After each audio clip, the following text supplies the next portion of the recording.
Muchos de los que ven nuestros videos sueñan con armarse su Aorus Machine, para así poder configurar todos los componentes de su software propietario. Lo malo de esto es que hasta hace poco Aorus únicamente comercializaba un disipador para el CPU, el ATC700, que si bien cumplía perfectamente con la gama media, en procesadores de gama alta overclockeados se quedaba bastante corto, pero eso cambiará al día de hoy, ya que en víspera del lanzamiento de su refrigeración líquida probaremos un nuevo disipador, el ATC800. ¿Realmente vale la pena este modelo? Desde ya te adelanto que sí, y te recomiendo que veas este video hasta el final, ya que cambiará tu perspectiva de este tipo de disipadores. Sin más preámbulos, comenzamos.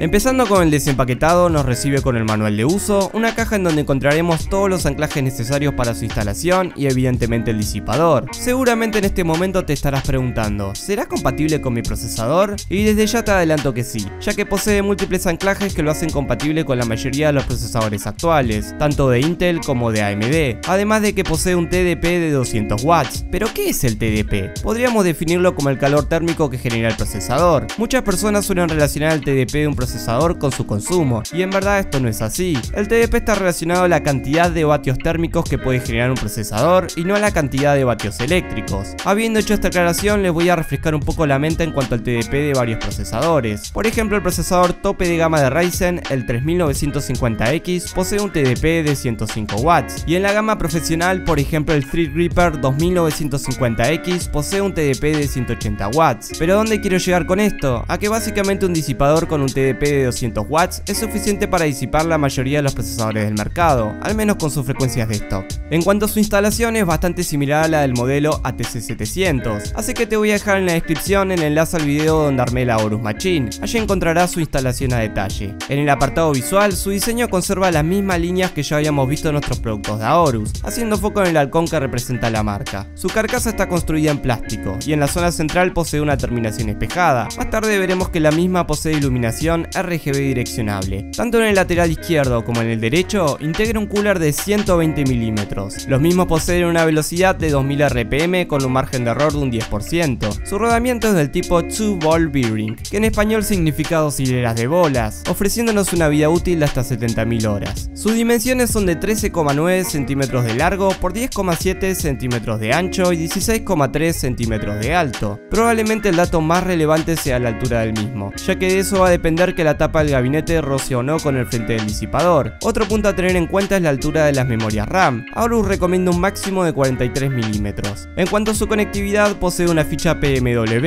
y otra USB. Si disponemos de una motherboard de Aorus desde su software propietario denominado SmartFan 5, vamos a poder crear distintas curvas de velocidad o utilizar los perfiles ya existentes. Finalmente, el disipador posee 6 headpipes, los cuales hacen contacto directo con el CPU, y justamente el área donde hacen contacto es de cobre, mejorando aún más la disipación de calor. Ya habiendo repasado sus especificaciones técnicas, vamos a adentrarnos en el apartado más relevante de este componente, su iluminación RGB, ya que el disipador puede o no tener un buen desempeño, pero si no tiene iluminación RGB es broma. Vamos con las pruebas de rendimiento.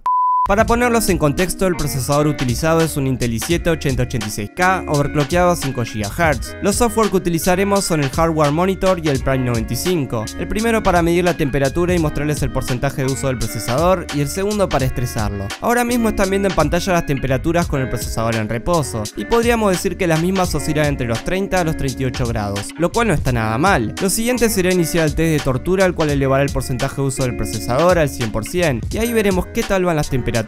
Como podemos observar, los núcleos se pusieron a 5 GHz y las temperaturas oscilan entre los 65 a los 71 grados. Realmente me sorprendió muchísimo el rendimiento que posee, ya que estas son temperaturas que podríamos conseguir con una refrigeración líquida de 240 milímetros. Por otro lado, tenemos que tener en cuenta que estamos estresando un procesador tope de gama overclockeado a 5 GHz, lo cual no es para nada poco. En cuanto al ruido que emiten los fans, cuando el CPU está en reposo prácticamente no es audible, y cuando lo estresamos al 100%, la verdad que estando dentro del gabinete no se sentía demasiado. Este no va a ser uno de esos disipadores que cuando exijamos nuestro procesador nos deje sordos, sino todo lo contrario. En el apartado de la iluminación contamos con RGB direccionable en el frente del disipador y en ambos coolers. La intensidad del brillo es muy generosa, y al poseer la tecnología RGB Fusion vamos a poder sincronizar la iluminación del disipador con el resto de nuestros componentes, tal como les muestro en la siguiente escena. Como podemos ver, tanto la iluminación de la mother como de la GPU, el disipador y los coolers está perfectamente sincronizada, aunque si quizás el efecto ciclo de color no es el que más nos gusta, desde su software vamos a poder personalizarlo al máximo, pudiendo elegir entre 11 efectos de iluminación. En algunos casos vamos a poder configurar la intensidad del brillo y la velocidad del efecto. Son muchas las combinaciones que podemos lograr con las configuraciones que nos ofrece este software. Por último, algo que me gustaría destacar es que si cliqueamos en la opción CPU Temp RPM Monitor, vamos a poder visualizar la temperatura del CPU y los RPM de los coolers en tiempo real. La cantidad de luces prendidas va a simbolizar el número de RPM y el color de la iluminación la temperatura del procesador. Por ejemplo, en este caso están las 5 luces prendidas, lo que significa que el cooler está girando a 1700 revoluciones por minuto. El color de la iluminación es cian y según la escala la temperatura oscila entre los 40 a los 50 grados. Sin dudas esta es una funcionalidad que me pareció bastante interesante y que por lo menos no la he visto en otros disipadores. De momento no encontré publicado este disipador ni en Mercado Libre Argentina ni en Amazon, así que no podría decirles bien su precio. Creo que no me queda mucho más por decirles. Me despido, pero les dejo de fondo los efectos de iluminación. Si te gustó el video no olvides darle like, compartirlo y suscribirte al canal. Yo soy Cristian de Tecno Reviews y nos vemos en un próximo video.